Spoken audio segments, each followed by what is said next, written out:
Allah berfirman dalam Al-Quran dalam surah Az-Zalzalah, idza zulzilatil ardu zilzalaha, jika bumi telah digoncang dengan sekuat-kuatnya. Jadi ada kalimat sekali goncangan itu zilzal namanya. Kalau kalimat zilzal itu diulang, disebutkan 2 kali, maka yang keduanya disebut dengan taukid, penguat, penegas.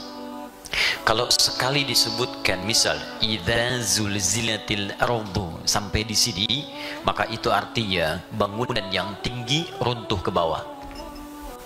Tapi jika kalimatnya disebutkan yang kedua sebagai penegas, baik dalam bentuk kata kerja ataupun kata benda, misalnya kata kerjanya zalzala yuzalzil, kata bendanya zilzal, disebutkan yang kedua, itu artinya bukan sekedar yang di atas runtuh ke bawah, tapi yang di bawah naik semua ke atas. Saking dahsyatnya gempanya. Karena itu ayat keduanya berbunyi setelah Allah menyampaikan idza zulzilatil ardu zilzalaha, setelah zulzil zilzal. Jadi pertama menghancurkan atas ke bawah, kedua menaikkan yang di bawah ke atas, naik semua. Bahkan seperti kapas yang terbang, ya. Kemudian wa akhrajatil ardu athqalaha, maka bumi mengeluarkan semua yang dikandung. Tadi yang saya katakan, semua keluar, lompat ke atas, gunung naik, manusia terbang. Wa qala al insanu ma laha, maka manusia mulai berkata, apa yang terjadi? Kenapa begini? Ini menandakan bahwa manusia sudah terbiasa pada gempa yang pertama. Dulu saat ada gempa menggoyang, yang atas jatuh ke bawah, kita masih merasa heran, gempa tuh. Sekarang ada gempa 1 tempat, 2 tempat, rasanya seperti biasa. Gempa, doa seperti biasa. Sehari 2 hari hilang. Nanti akan tiba saat gempa yang paling dahsyat, semua berkata, apa yang terjadi?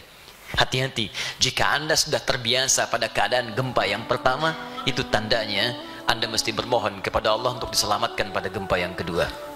Tapi poinnya bukan itu. Wa qala al-insanu ma laha, manusia berkata, apa yang terjadi dengan bumi? Yauma idzin tuhadditsu akhbaraha, pada saat itulah semua tempat yang kita pijak, dia akan menyampaikan kepada Allah seluruh informasi yang terkait dengan aktivitas kita di dalamnya. Kalau Anda di kantor, di ruangan itu pernah berbuat amal saleh, saat sendirian Anda buka mushaf, di atas meja itu Anda bacakan ayat-ayat Allah, maka meja itu akan bersaksi bahwa dia pernah dijadikan sandaran saat Anda membaca Al-Quran.